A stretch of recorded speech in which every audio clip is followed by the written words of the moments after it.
Good afternoon and welcome to the Sustainable Materials Management webinar series, a joint effort between the National Recycling Coalition and the Pennsylvania Recycling Market Center. My name is Wayne Bowen and I'm the Program Manager for the Recycling Market Center, and I will serve as your moderator today. We would like to extend a special thanks to Bob Hollis of the Mobius Network for providing the webinar management software for this series, and Lisa Ruggiero of the National Recycling Coalition for providing the technical support. Today's webinar focuses on biodegradable materials.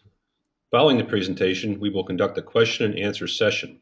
If you have a question or comment, please use the GoToWebinar dialog box located in the control panel on your screen. You may also use the dialog box to request assistance if you are experiencing technical difficulties during the webinar. And now I'd like to introduce our presenter, David Brooks. David serves as a certification manager for the Biodegradable Products Institute, where he oversees all aspects of the testing and registration process for compostable products. David has 25 years experience as a marketing and sales executive and has worked for companies such as International Paper, Mobile Chemical, BASF, ICI, Warner Lambert Company, Owens Corning, Intermec, Unova, and Cincinnati Machine. Dave is also the owner of SBS Consulting. Mr. Brooks received an undergraduate degree in rhetoric and communications from New York State University of Albany and an MBA from the Marshall Graduate School of Business at the University of Southern California. And with that, I'll turn the program over to Dave. Thank you, Wayne. Thank you, Lisa. And thank you for the invitation to present to this seminar series.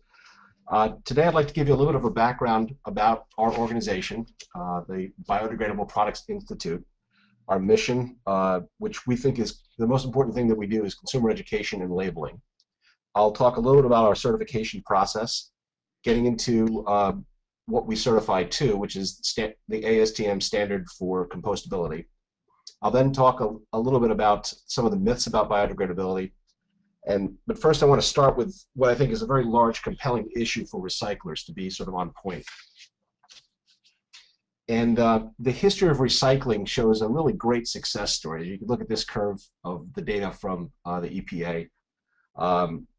We've made remarkable progress with things like corrugated containers, paper bags, newspapers, cans, and bottles, and have gone from virtually nothing over the course of 50 years to a very impressive kind of diversion rate. This is landfill recovery rates. But since then, since about 2005, rates have sort of plateaued. In 2005, it's 31.6%. 2010, it's barely budged to 34.1%. So clearly, there's something that needs to be done. So our basic premise is that recycling is not just about reclaiming newspapers or cans or materials, but it's about landfill diversion for a better, higher use of materials. But primarily it means keeping valuable things out of a landfill and out of an incinerator. So by recycling biodegradable products like soiled or wet papers, and most importantly, food scraps, and by keeping those things out of the waste stream, we can significantly boost U.S. recycling rates and reignite consumers' passions for recycling. So now to see how this is all related, I'll first talk about BPI as an organization, who we are, what we do. I'll then focus on some myths, and then finally I'll talk a little bit more about some of the programs that we have. So we were founded in 1999. We currently actually have 150 members as of last week from around the world, and we've independently certified more than 250 compostable product classes, and that comprises about 2,500 individual items down to the SKU level. And we've established this compostable logo program that independently certifies products labeled compostable and making sure that they do, in fact, disintegrate safely in a commercial compost facility. Our standards are similar to other schemes in Europe from DINCERTCO and DINSOT. Japan has a separate program. We've experienced about a 500% increase in certification requests, and last year we formed a partnership with NSF International, who is now the official program administrator. And because they are a third-party administrator, our program is now ISO Guide 65 compliant. So we have a very comprehensive and a very credible program because we are independent of using an independent authority such as NSF. We feel that we can provide a level of integrity to the program that's unparalleled to any other certification scheme out there. So because of these standards that we've established, we believe that the logo, the BPI compostable logo, offers considerable benefits. It's a clear, concise, easy to understand label that can be placed on consumer products, and it's backed by rigorous standards, so it gives consumers an assurance that the marketer's claims are real and valid. And it gives composters assurance that the product will disintegrate safely in a manner consistent with organic materials. Our members comprise a range of different companies that are committed to source-separated mixed organics composting.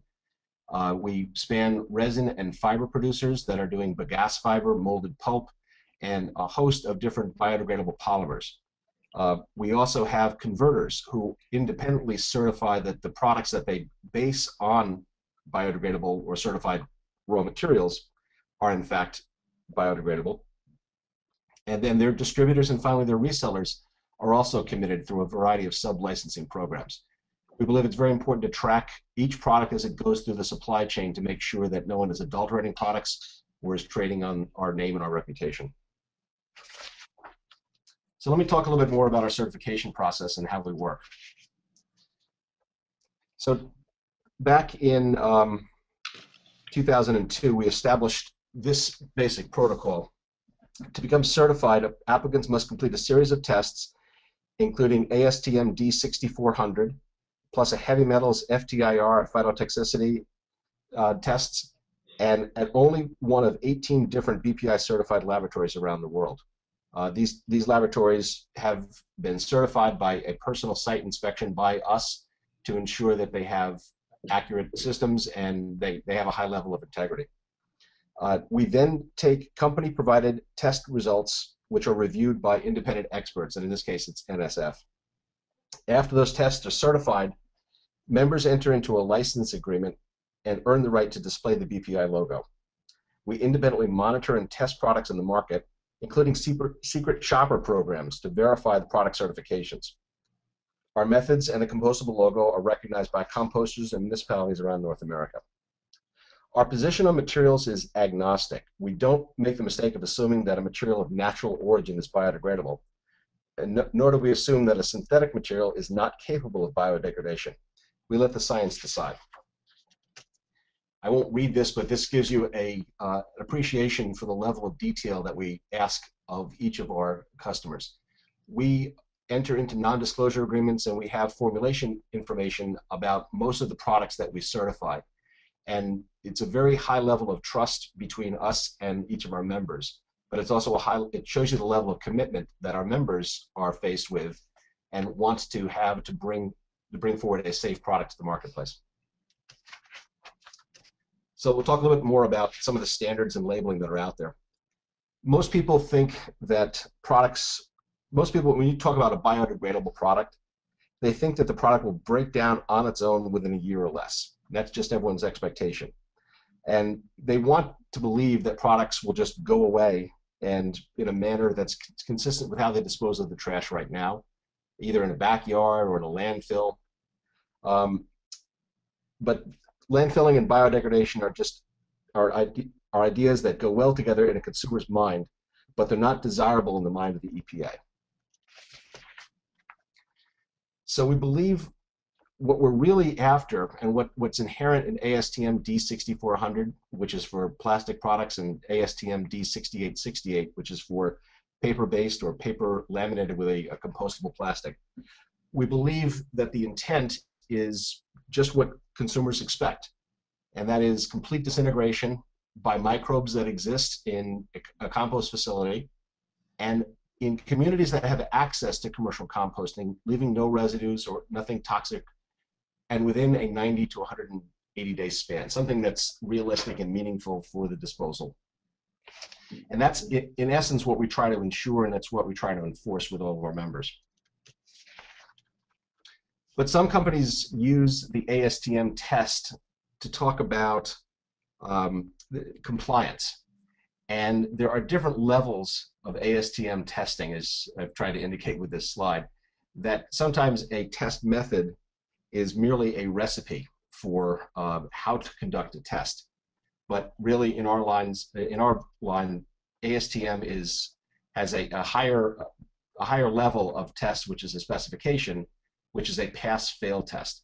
And you'll see over here, some people will try to use ASTM methods, and they'll quote things like D5511 and say it's landfill degradable. And we'll talk a little bit about that next, about myths. But most of our, when you look at the hierarchy of what we're talking about, we enforce the pass-fail criteria, which is the most stringent in terms of ASTM specifications. So simply talking about ASTM is not sufficient in our minds. You have to really be very specific about what you're testing to.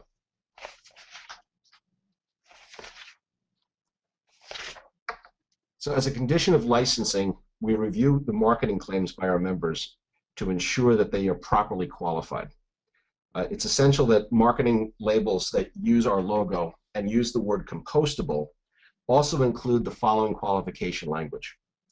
This plastic product meets ASTM D6400 and is intended to be composted in a municipal or commercial facility operated in accordance with the best composting management practices. Check to see if such a facility exists in your community. It is not intended for backyard composting. This language is carefully and deliberately chosen to address guidelines established by the FTC. So here's some examples of what we believe are responsible and, frankly, irresponsible claims by some manufacturers.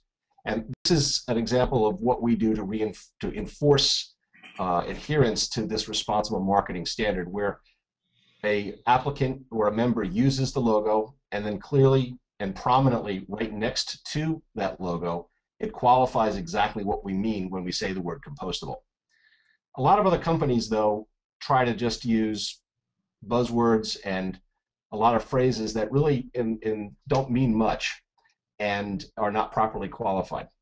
So we think we're taking a very conservative approach, but the right approach to making sure that the claims are believable, accurate, and ultimately going to be trusted by consumers. There's a lot of confusion and abuse because of the public's willingness to believe green marketing claims. So states have become very active. For instance, this year, California has banned the use of the term biodegradable on all plastic products. And I've cited the actual source there for the law if people want to read it. But the relevant point is this language. A person shall not sell a plastic product in this state that is labeled with the term biodegradable, degradable, or decomposable, or any form of those terms, or in any way imply that the plastic product will break down, fragment, biodegrade, or decompose in a landfill or other environment. Compostable is accepted as long as it's accompanied with a third party, a testing organization, or reference to a organization that uses ASTM D6400 or the European standard.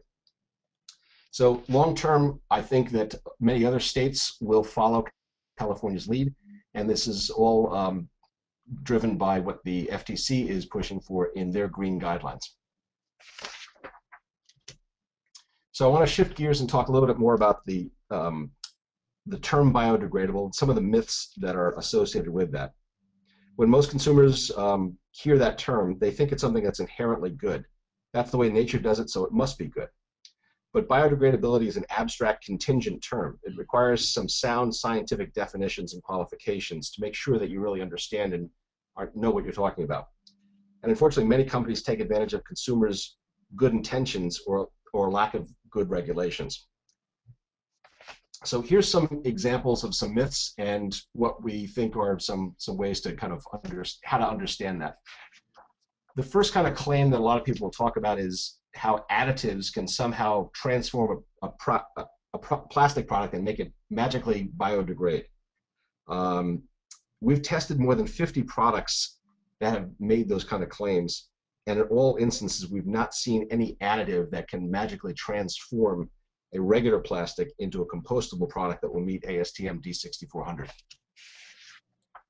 So here's some examples. Products that are made with traditional non-biodegradable resins. So if the base material is polystyrene or polypropylene or polyethylene, when a manufacturer starts claiming its products are made with those materials and transformed by some sort of special additive, it's probably an indication that something is unusual and untoward. We think this is especially true if the additive has sort of an action-packed pseudo-scientific prefix like oxo or photo or pro or omni in front of degradable. There's another warning sign is that when products make vague or meaningless claims such as 100% biodegradable or made with renewable materials, made with corn, environmentally safe, these are products that are claims that are very vague and really can't be substantiated. And then finally, anyone that talks about meeting ASTM, but they don't go into what specific specification they've tested to, or worse, they claim that they've met ASTM methods, which is just simply saying that they've followed a recipe, but not really telling you if the product failed or passed a test. So after a time, many companies that are using degradables have tried them and found they really don't work as advertised. And other companies that continue to use those additives are now being sued by governmental agencies because the marketing claims just are not substantiated. And as you heard in the language from California, that's exactly what they're trying to crack down upon, is vague and unsubstantiated marketing claims. So when companies do attempt to offer proof, they sometimes play fast and loose with the underlying science. One popular catch-me-if-you-can kind of trick is something that we call the biodegradability by extrapolation standard. And the logic goes something like this, is that, for New Year's, I've lost 1 pound on my diet, and so I'm going to extrapolate and conclude that I'll lose 30 pounds by June 1st. And my wife especially thinks that there may be some reasons to be skeptical about my extrapolation, but that's the essence of what people are talking about. So here's how the extrapolation ploy works when you're talking about materials. Manufacturers will talk about a small amount of biodegradation data, usually a small window, and then strongly imply that the process will continue in a linear fashion to indicate complete biodegradation. So if it takes 10 days to reach 15%, then at 40 degrees, it'll be completely degraded. All degradable additives makers' claims are based on that theory of extrapolation, and you can't extrapolate a biological process. It's scientifically unsound, and natural processes are rarely linear. When microbes run out of stuff to eat, they just stop. The effect is observed as a plateau in the production of gas, either CO2 or methane, depending on what you're testing. And so what's happening here is that you have the control material, cellulose, and an actual certified material plateauing very nicely after the test is run for the full 40 days. But after we get through our extrapolation phase, the material just plateaus. And what's happening here is that the actual materials that were biodegradable, that were blended into the traditional plastic, all that's consumed by the microbes, and what's left is basically plastic that the microbes won't touch. And that's measured very convincingly as long as you run the test the proper amount of time. So Enso is one company that makes an environmentally friendly bottle that's called the Aqua Mantra plastic bottle. And it's got a special oxo-degradable resin. So here's one statement from their website is, during the ASTM biodegradation testing on the bottles, biodegradation shows 11% in 30 days. So let's look at their data. And here's the other quote, is that it becomes obvious that biodegradation has occurred. Biodegradation appears to be linear. There is no significant deceleration at the end of the first 15-day test period. The degradation will apparently continue in a linear fashion. So we decided to check, and we sent an Enso water bottle to a very reputable lab, and we verified those results with an independent reviewer. The test data that we obtained doesn't support any biodegradable claim. And after 60 days, we measured only 4.47% biodegradation, and essentially a plateau. And so you can see Cellulose works very well, but with polyethylene, there's no biodegradation, and the only thing that degraded was some additives that were added to the actual bottle. At least that's our speculation.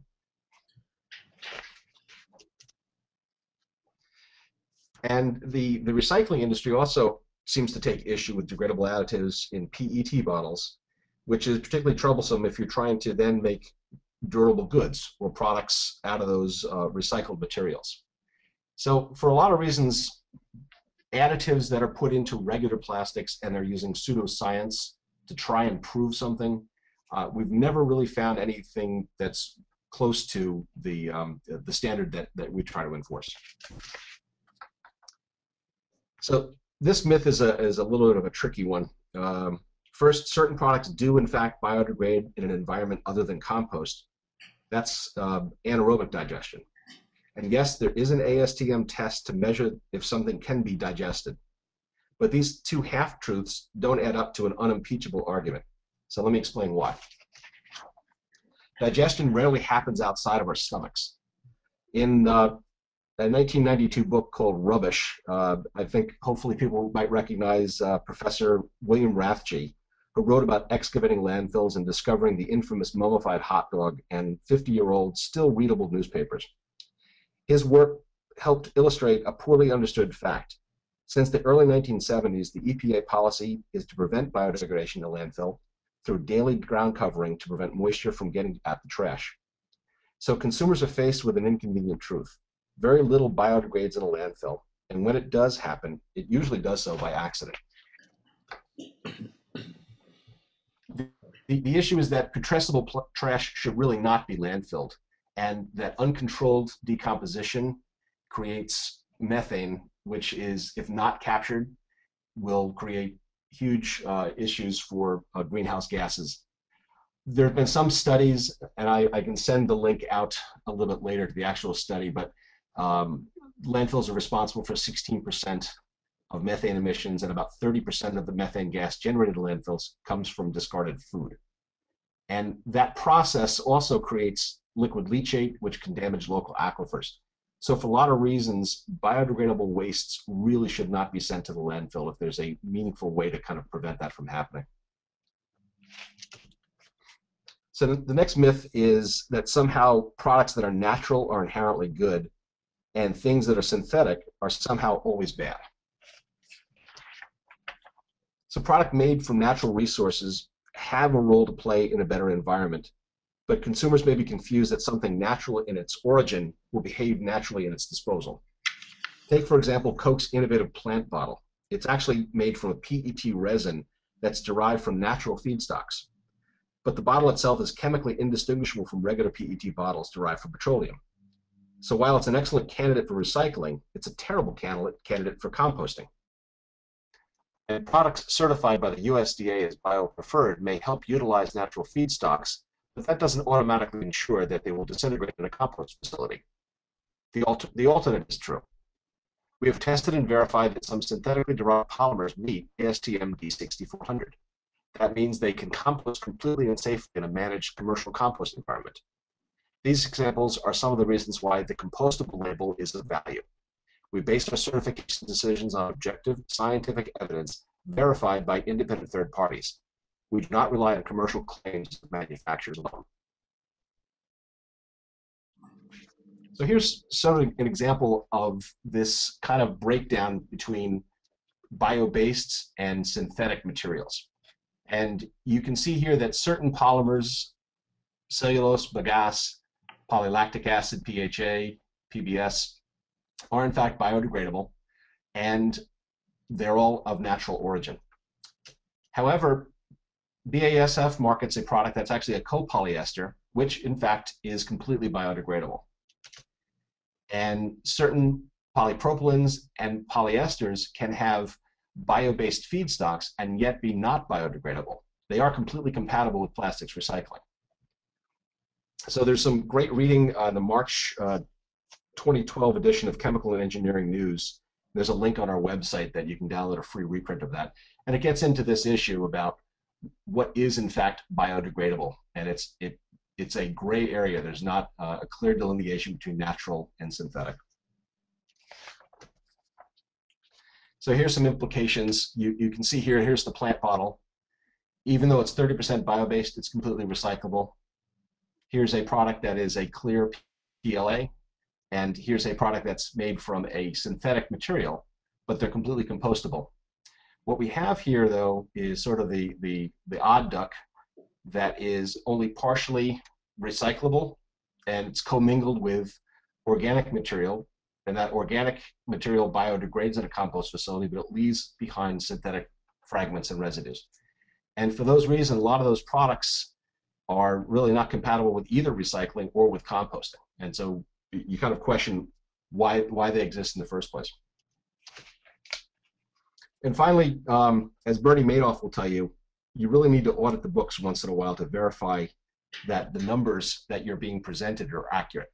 And so we always want to make sure that people trust the data, but then take steps to verify that. So we always ask our members and consumers to question vague general statements about degradability.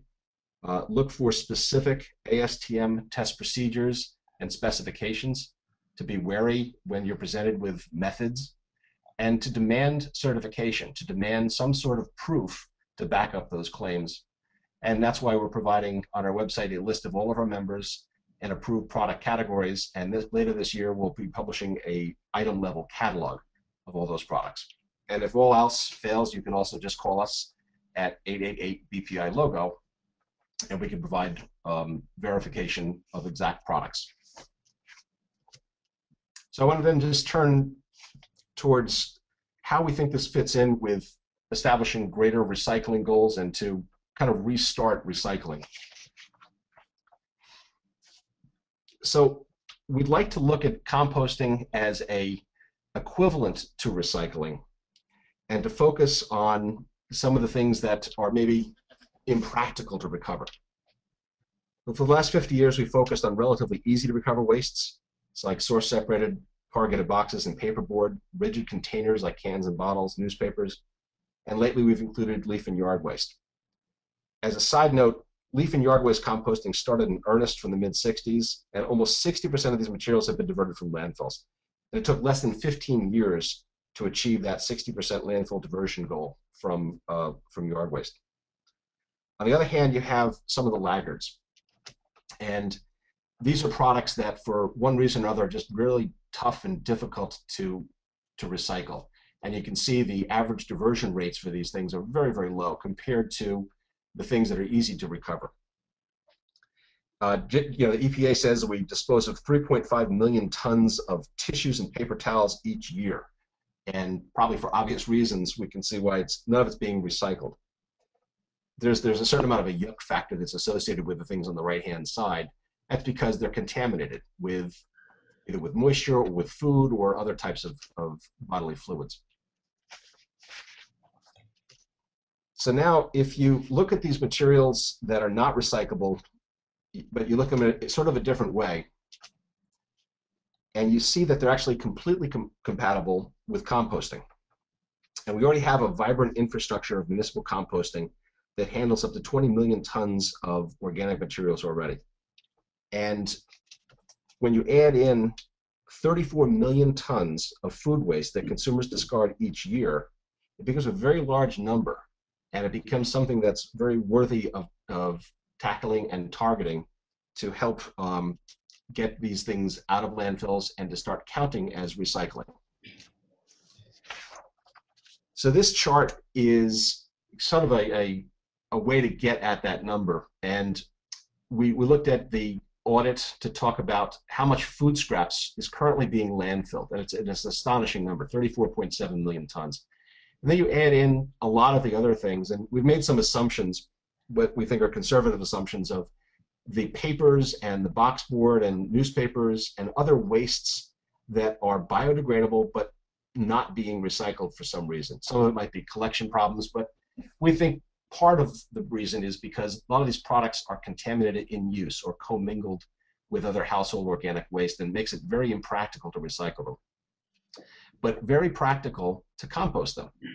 And when you add those products, the 52.4 million tons of biodegradable compostable wastes that are impractical to recycle but very easy to compost, you boost your recycling rates by almost 50%. And we think that's a compelling message that can really help get people behind composting in a big way. So the biggest problem now, that as we see it, is that there's a contamination problem. And we think that compostable products are part of a real big solution here. So you have about 50 million tons of organic wet paper, wet wax corrugated, inedible spoiled food that are all clean compostable feedstock, except that it's commingled with approximately 2 million pounds, 2 million tons of non-degradable plastic and packaging waste. And that plastic that can't be used for sanitary reasons can't be recycled since it's commingled with foods and oils and greases and water. And it's roughly 5% by weight. That's holding the rest of that trash hostage, not allowing it to be composted or really done anything with because it's all commingled. If you replace those products with a compostable alternative, you now allow all of that waste to be compatible with mixed organic composting. So we think that thinking and speaking about recycling as a tool for landfill diversion, not merely materials reclamation, is essential to reinvigorating national interest in recycling programs. Composting is recycling. It's just that the reclamation loop is a bit wider than glass bottles or aluminum cans. Through composting, we can target a huge fraction of recyclable wastes that are going to landfills and incinerators. And composting has the added benefit of being a proven, low capital intensive technology with sustainable economics, so long as the end product is safe, clean, and free from plastic contaminants.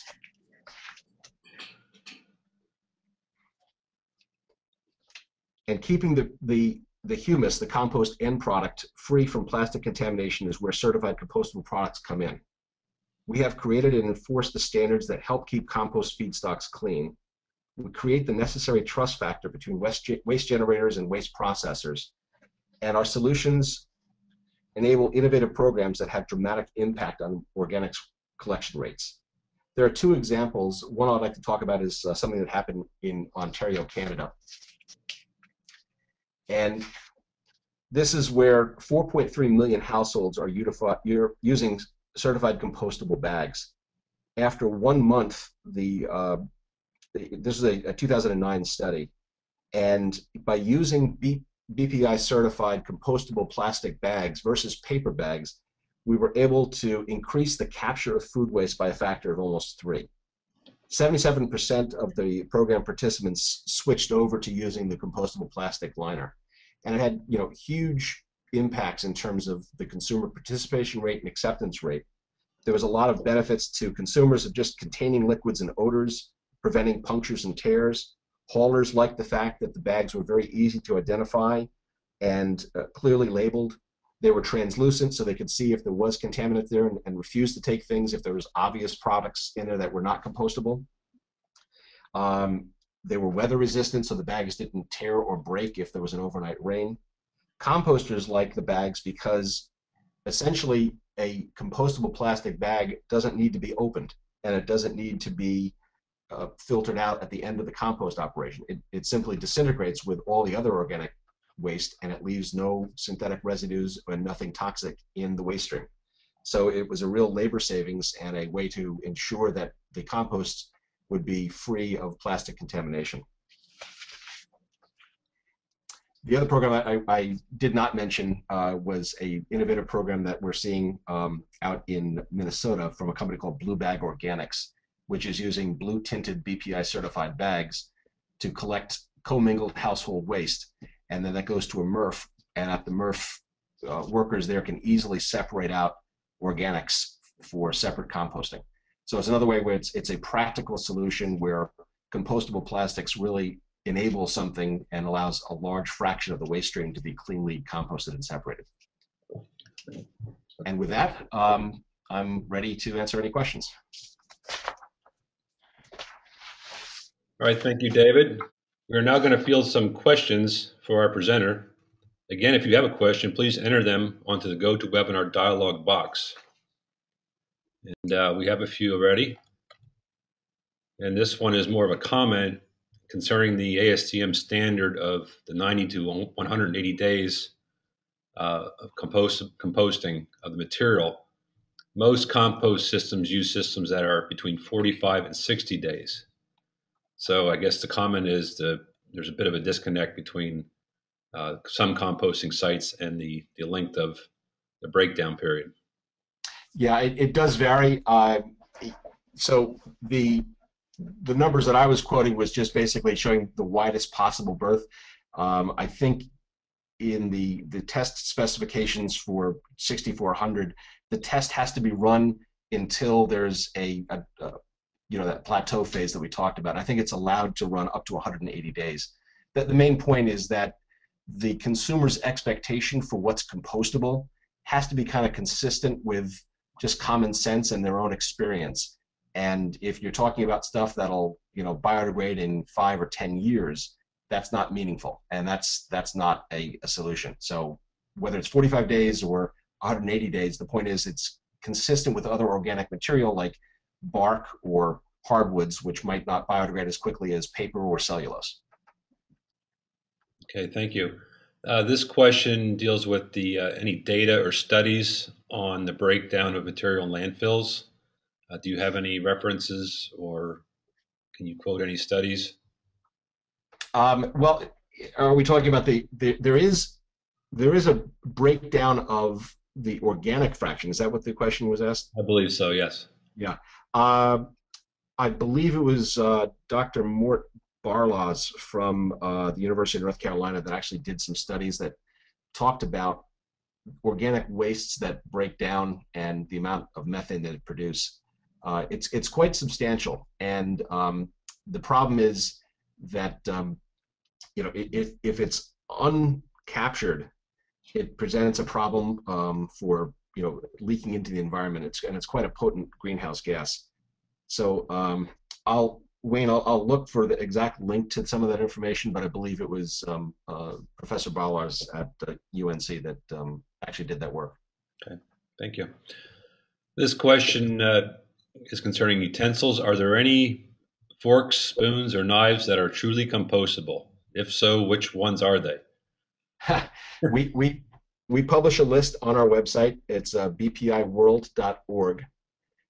And if you look down, I think it's the third link on the left-hand side, and it'll show you a list of all of the manufacturers that we have certified. I believe there's at least 15 different companies that sell certified compostable utensils. And it's not just the utensils, but it's also all the other food service packaging items, such as drink lids, straws, stirrers, containers, trays, coffee drinking cups, the sleeves that go around the hot drinking cups. All these products have compostable substitutes for plastic. And so a lot of the food service operations that want to get involved in the zero waste movement are starting to use these products and are quite successful with them. Okay. This question I can answer if you can't, David. Yeah. Can windrow composting handle large-scale food waste composting?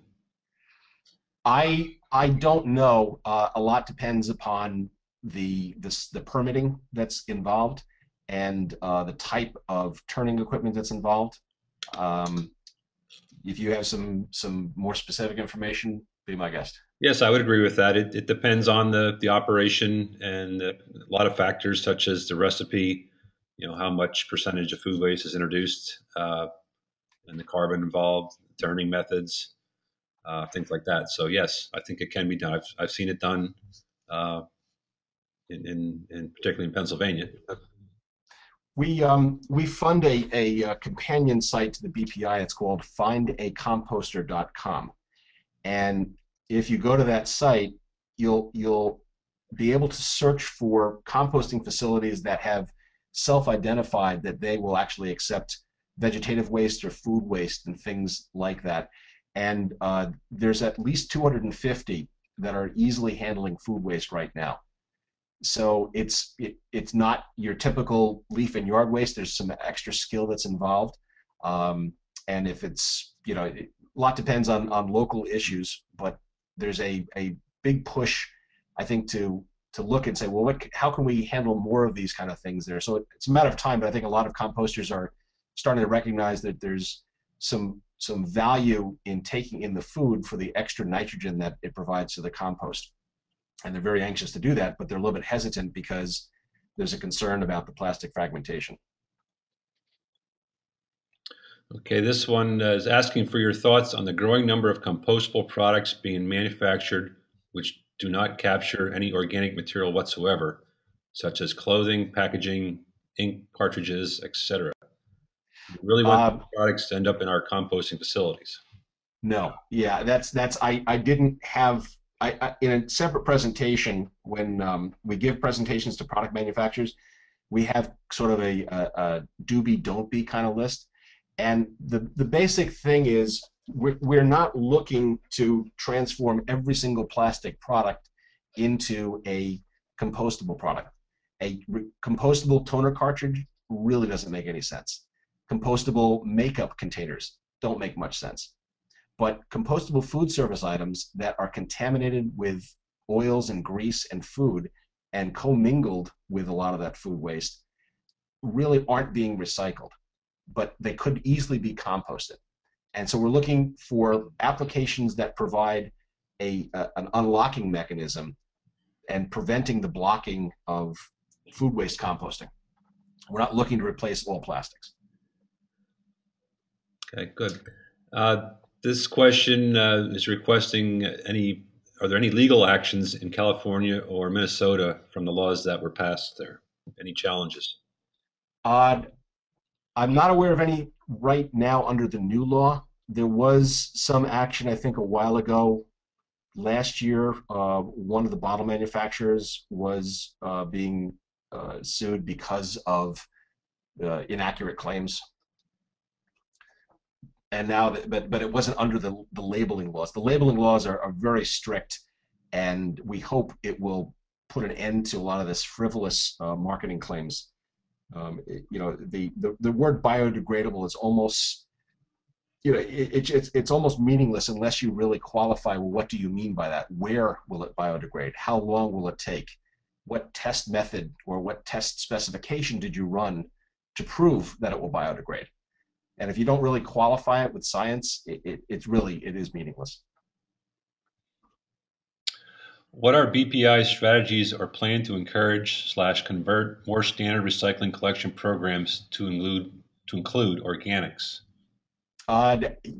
Getting out there and telling a lot more people about it. It's starting to happen already in a lot of communities. Wall Street Journal about a little bit over a year ago ran a great article that talked about large cities like Portland, Oregon, Austin, Texas, San Diego, San Francisco that are hitting landfill diversion rates in the 60 to 70% range by including mixed organics composting.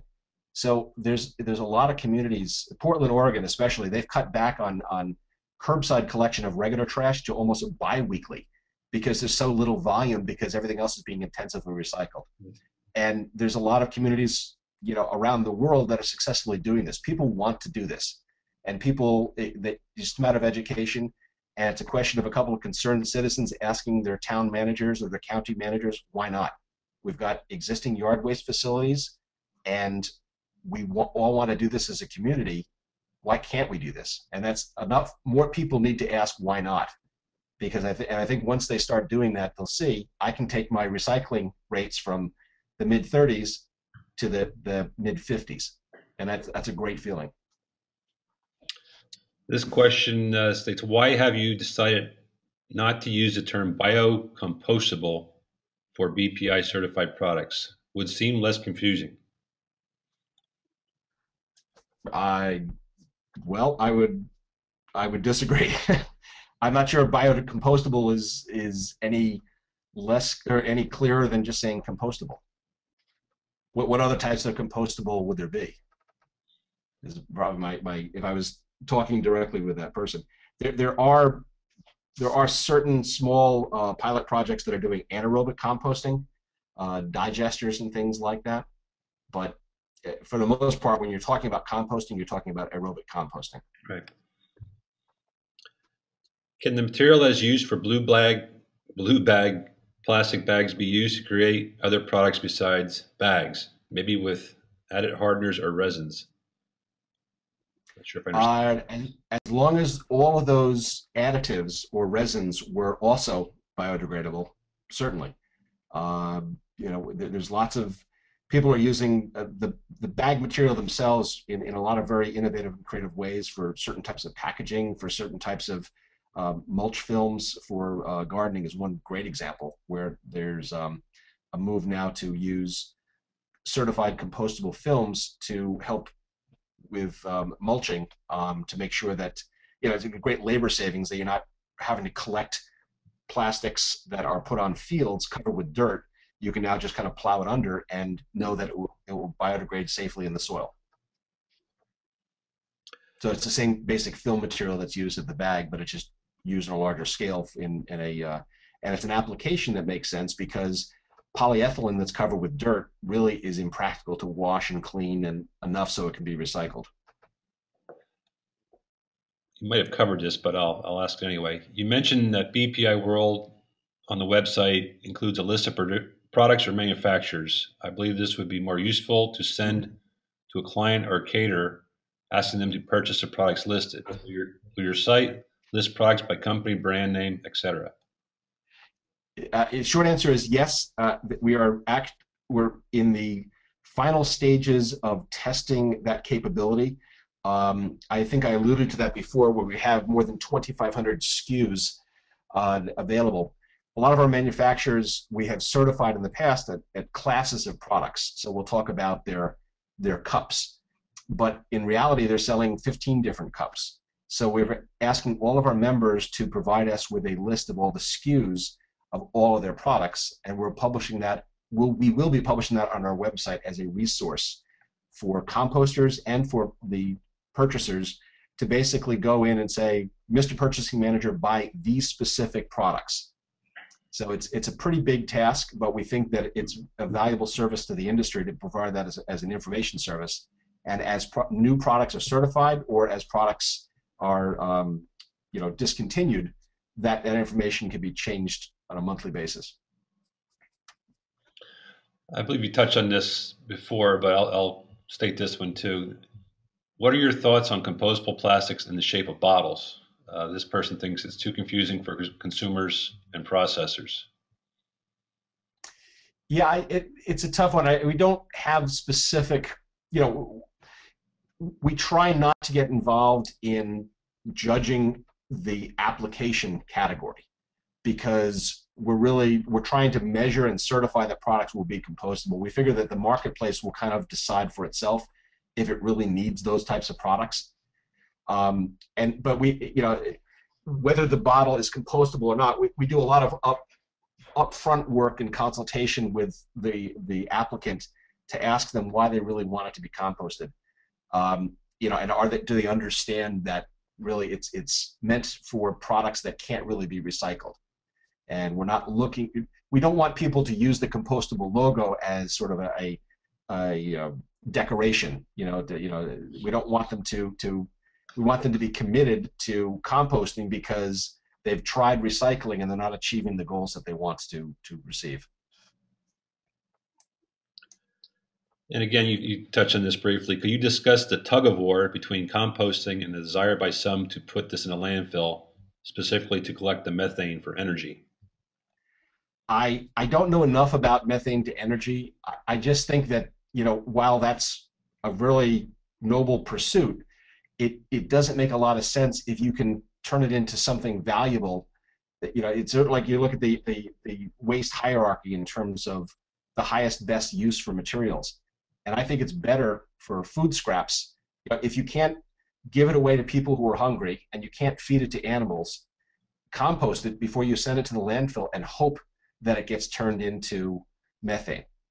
There's a lot of, it's not a slam dunk, Um, Rather than sending it to a landfill, it's probably better if you want to recover the methane just to look at it at a community anaerobic digester versus sending it to a landfill.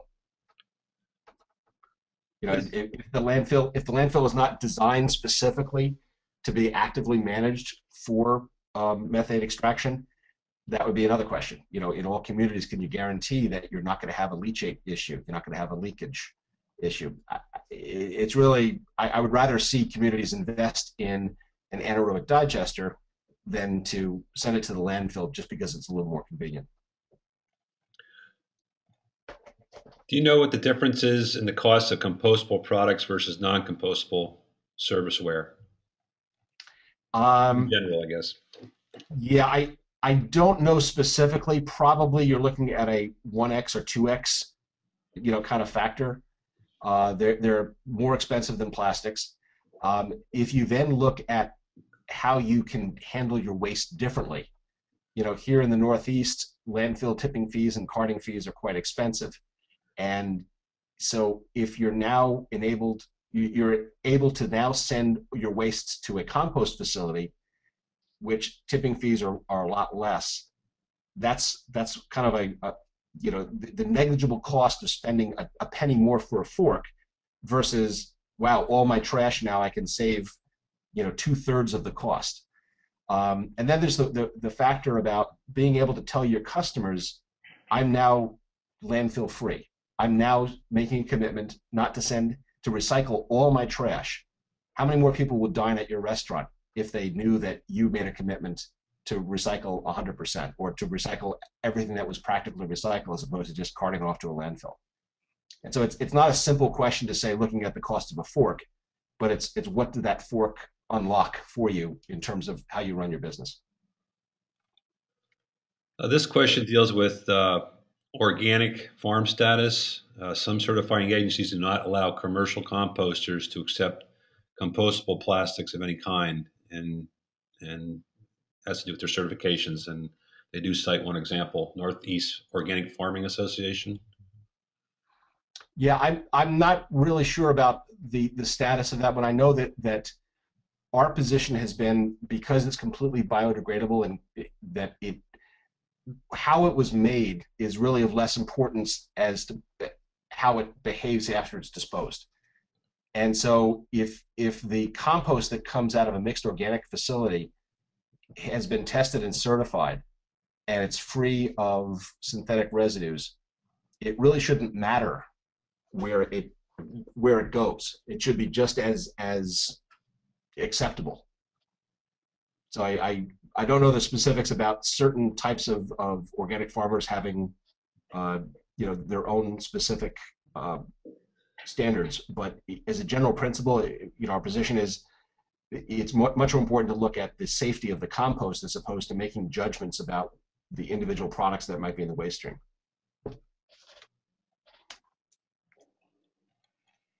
Okay, I think that's all the questions for now. Again, thank you, David, for a great presentation and great answers.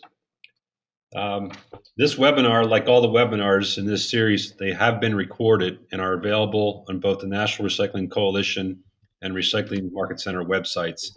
A few questions did ask that: is this available for viewing?